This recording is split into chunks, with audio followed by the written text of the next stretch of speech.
The Iranian leadership now has almost nowhere left to hide. Because their air defense has been weakened, the United States has gained significant control over the airspace during Operation Epic Fury. How did we find out? The B-52 Stratofortress is now flying right inside Iran. They're no longer just at a distance.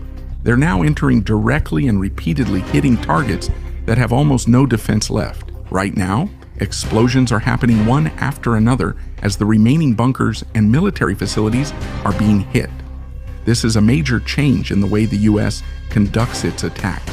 Instead of careful and limited movements, the operations have become more direct and continuous. But before we continue, please like this video. This means a lot to us content creators. Thank you very much. According to Dan Kane, the U.S. has so much confidence in their control of the airspace that they've already started. They used the B-52 Stratofortress inside Iran itself. That's something they didn't do in the beginning. The B-52, which has been in use since the 1960s, can carry extremely powerful bombs and conduct heavier attacks compared to other aircraft. This became possible because, in the first 30 days of the operation, Iran's defenses, which should have prevented such an entry, were almost destroyed. In these attacks, the GBU-31J dam is used. Bombs weighing 2,000 pounds that are directly dropped on important targets, such as bunker facilities in Isfahan. According to the BBC, there were already signs of this even before it was announced. B-52 Stratofortresses were already seen at RAF Fairford, seemingly preparing for this kind of attack. A few days before the official statement, there were already aircraft leaving there carrying this kind of bomb. In other words, the use of the B-52 inside Iran itself is a clear sign that the situation has changed. From careful attacks to more direct and heavier force, the way the United States attacks has also changed. According to Duncan, they are now using what is called dynamic targeting. This means that while the aircraft are in the air, they are given new targets, and sometimes they themselves search for and attack targets. This shows that the U.S. not only has control over the airspace, but even more than that, there is almost nothing stopping them. The B-52 Stratofortress has been used in Iran before, but there is a big difference now. Before, they only attacked from a distance using missiles like the AGM-158 JASSM-ER.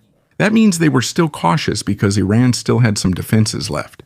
But now the situation is different. The B-52 Stratofortress now flies directly inside Iran and drops bunker buster bombs. They no longer attack from a distance. They are now entering the country. Before, the B-52 relied on the help of stealth jets like the F-22 Raptor and F-35 Lightning II to find a safe route. They would go in, attack, and leave immediately before Iran could respond. Now the situation is different. The B-52s are now flying directly over targets inside Iran. This means Iran almost has no capability left to stop them. And one place is being hit the most right now, Isfahan. Isfahan is known for its underground facilities related to the nuclear program. It has already been a target of the U.S. before, especially when they used the B-2 Spirit carrying powerful bombs to destroy these facilities during Operation Midnight Hammer in the summer of 2025. Now it seems like the intensity of the attack is returning to the same place, but this time it's more direct, more continuous, and harder to stop. There are some facilities in Isfahan that remain intact, so it is believed that Iran's enriched uranium is still stored there. It's a material that can be used for nuclear weapons. But this isn't just about nuclear facilities. There are many other military targets in Isfahan, and those are now being hit by the United States as they intensify their attacks using the B-52 Stratofortress. This can be seen in videos coming out from inside Iran. Explosions are happening one after another in one of the country's most important cities. According to the Associated Press, there are recordings from people who witnessed the scene firsthand. For more than 40 seconds, the powerful explosions can be seen repeatedly. Huge flames rising into the air, along with thick smoke in some areas, make it seem like the explosions happened one after another. This means that there could have been many bombs dropped, or there were weapons on the ground that exploded after the initial hit. The US also doesn't hide these kinds of scenes. Donald Trump himself shared a video where you can see consecutive hits on a target. Based on the size and strength of the explosions, there's a high possibility that what was hit was a hardened underground ammunition depot, a place where many weapons are stored. This means the US is using bunker buster bombs to destroy even targets that are underground. And there's a reason why Isfahan is being focused on. According to the Nuclear Threat Initiative, the largest missile assembly and production site in Iran is located here. It was built in the 1980s with the help of China and North Korea. The Shahab 4, which is believed to be capable of carrying long-range weapons, was also developed here. That's why the attacks on Isfahan are not just random. It directly targets one of the most important parts of Iran's capability to produce and use missiles and other weapons. In Isfahan, Iran doesn't just make one type of missile. According to the Nuclear Threat Initiative, the M-class missiles and the HY-2 Silkworm from China are also made here. This means there are a lot of weapons and explosives stored beneath this city. So when it gets hit, it's not just a single explosion that happens. A chain reaction follows. This is where the United States' use of bunker busters comes in. According to Al Jazeera, Isfahan is not the only target. Tehran and Karaj were also hit, especially the industrial areas. But what stands out the most are the powerful bombs used against underground targets. Aside from what was seen in the video, there are reports that the U.S. dropped bunker busters on the mountains around Isfahan. Because of this, there were even more explosions as stored missiles and weapons caught fire. Now, it's not just military targets being hit. Even factories like steel plants, petrochemical plants, and other important facilities are now being targeted as well. This means that what the U.S. is doing is no longer just about fighting. It is also gradually hitting Iran's ability to produce weapons and continue fighting. The direction of Operation Epic Fury is changing from rapid attacks to sustained weakening, and at the center of this is the use of the B-52, but there's another bigger issue emerging. Let's go back to Isfahan. This is believed to be the place where Iran's enriched uranium is stored. There are almost 1,000 pounds of uranium that have already been enriched to 60%, and only a little more is needed to reach the 90% level that can be used for nuclear weapons. The U.S. doesn't want this to remain in Iran's hands. That's why there are reports coming out that it's not just about attacks from the area. They're also studying the possibility of a dangerous ground operation, where the U.S. might send special forces directly to Isfahan to seize or destroy this uranium. According to reports, if the United States does send troops to Isfahan, it won't be to occupy and control the area. The plan is simple but extremely dangerous. The special forces will go in, take the uranium from the underground bunker, and get out immediately. There's no intention to stay long, but even so, the risk is still high. Every minute the soldiers are inside, they're exposed to possible attacks from Iran's missiles and drones. Just one wrong move and the whole operation could become a disaster. This is where the role of the B-52 Stratofortress becomes important. According to Winnet News, it's possible that what the U.S. is doing in Isfahan isn't just simple bombing. There's a possibility that the powerful explosions we're seeing are a way to divert attention while something more critical is being done. The theory suggests that the U.S. is trying to completely bury and close off access to Iran's enriched uranium. This is done using bunker buster bombs. These are bombs that can penetrate the ground before exploding. If the tunnels leading to the storage site are hit, the passageways could collapse. If that happens, Iran won't be able to easily access the uranium stored there.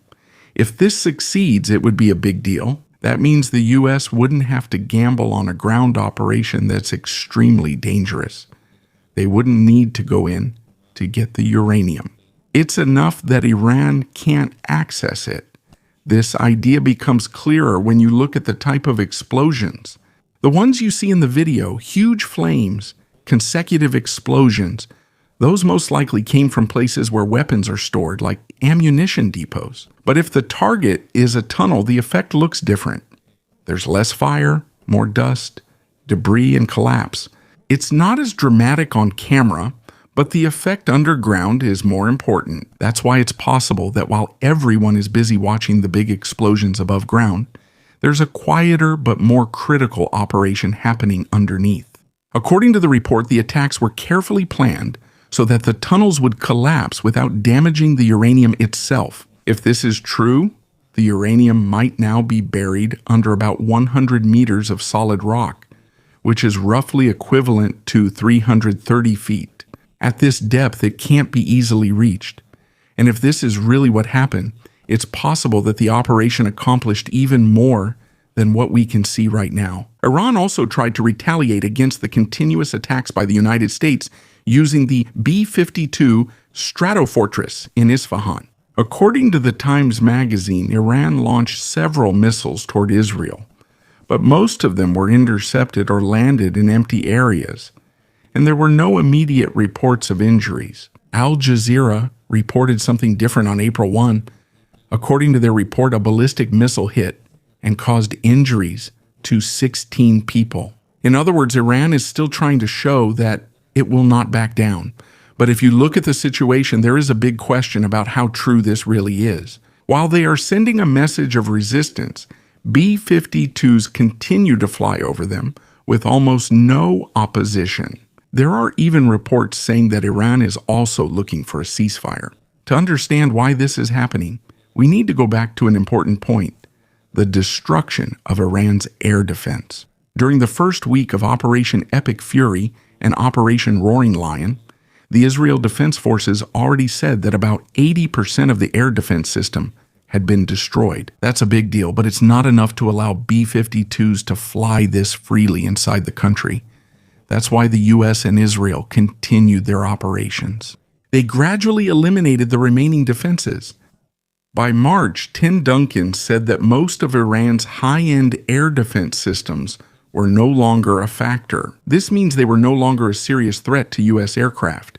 Because of this, the fighter jets could now fly almost unchallenged. And that was the bigger problem for Iran. If the fighter jets could move freely, even more so for the larger and slower aircraft like the B-52, ideally, Iran's air defense system should be able to target these.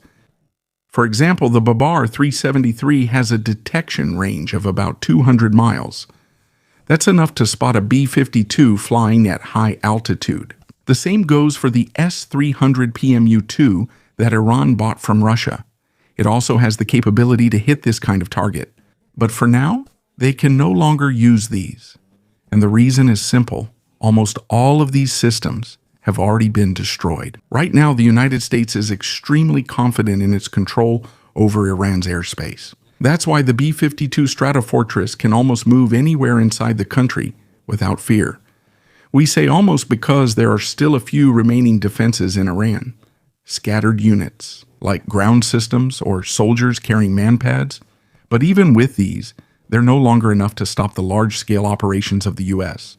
This is where fighter jets come in. Because they have advanced sensors, they can detect remaining threats, destroy them, or provide information to B-52 pilots about which areas to avoid. In the case of Isfahan, it's clear that there is almost no defense left. The continuous bombing by B-52s in the city is clear proof of that. There's nothing left that can stop them there. There's another factor that makes the B-52 even more effective now. This is the upgrade to its radar under the Radar Modernization Program of the United States Air Force. According to Business Insider, the new radar is more resistant to electronic warfare. This means it's now harder to jam or hide from the radar. In December 2025, the B-52 had its first flight with this kind of upgrade. So it's possible that the bombers currently used in Iran already have this. What this means for Iran is clear. The aircraft that they use to be able to shoot down with their air defense system can now fly freely because that system is almost gone. Before, even when the B-52 was already in use, it was limited to attacking from a distance using missiles. But now it's different. The B-52 carries tremendous firepower. It can carry up to 70,000 pounds of weapons in a single mission, and its strength isn't just in the amount, but also in the variety.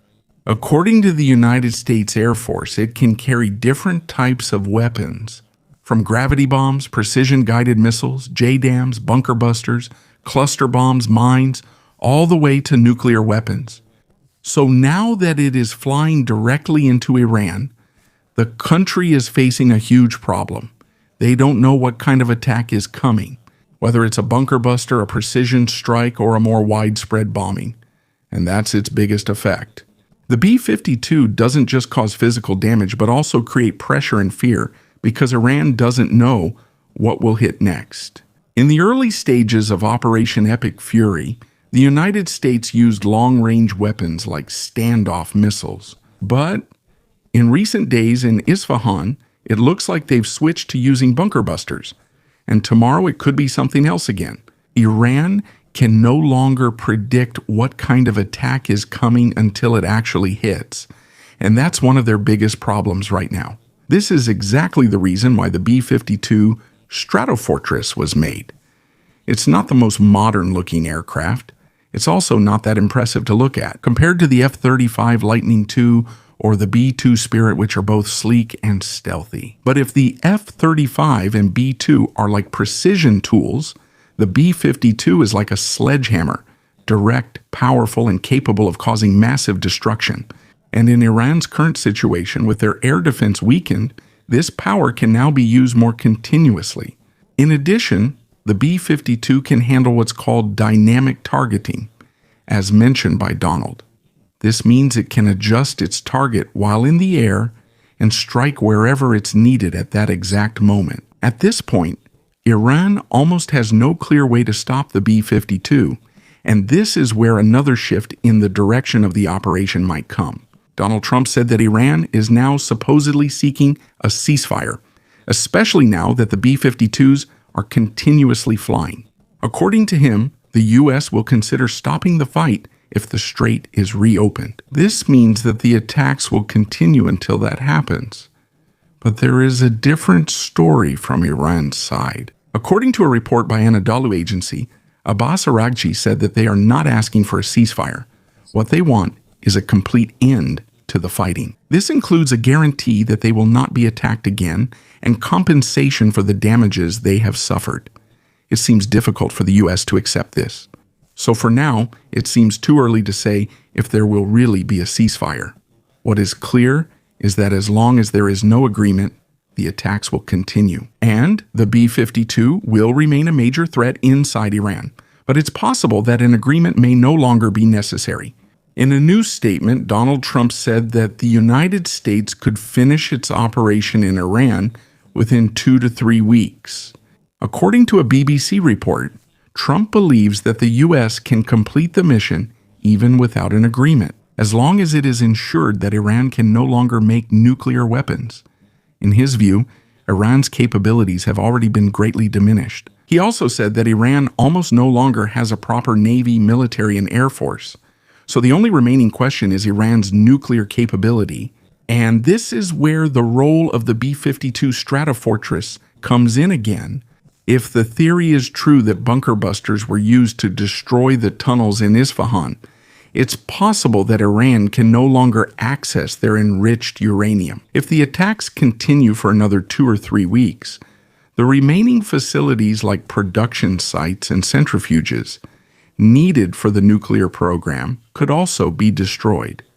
At the same time, Iran's military capability will be further weakened, which according to Donald Trump, has already been set back by many years. If that happens, any agreement may no longer be that important for the U.S., because instead of negotiating, the goal might be to completely eliminate the capability of Iran to recover, and it's not just B-52s being used for this.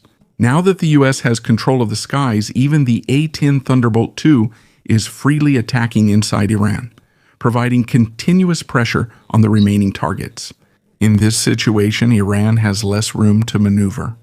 They are having a hard time moving freely and their options are becoming more limited.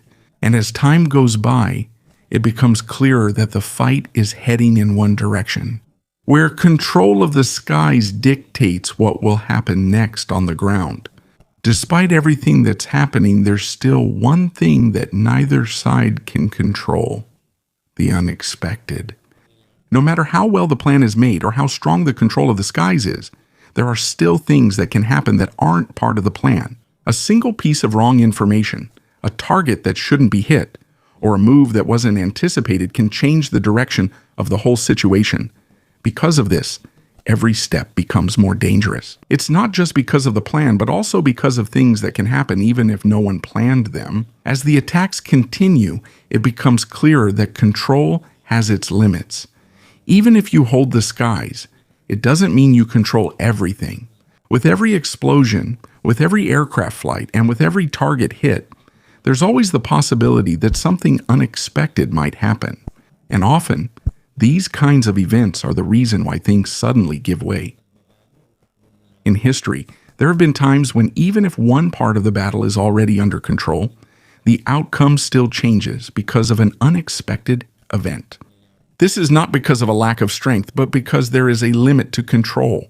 This is one of the hardest things to accept in this kind of situation, that no matter how strong one side is, it cannot control everything that could possibly happen. The longer the situation lasts, the higher the possibility that something like this will happen. It may not be immediately noticeable, but it's there in every move, every decision, and every moment of the fight. Here, it becomes clear that the fight is not just about strength, but about the ability to face the unexpected. Because in the end, things don't always go according to plan. What matters is how each side responds when something unexpected happens. And as the situation continues, the possibility remains open that a single event can change everything. An event that can weaken, worsen, or completely change the course of the fight. And right now, that's the most uncertain thing: what will happen next and how each side will handle it. Inside Iran itself, the situation has a different effect. While there are attacks from outside, movements inside the country are also changing. It's no longer just about defense against aircraft, but also about how to handle the situation inside.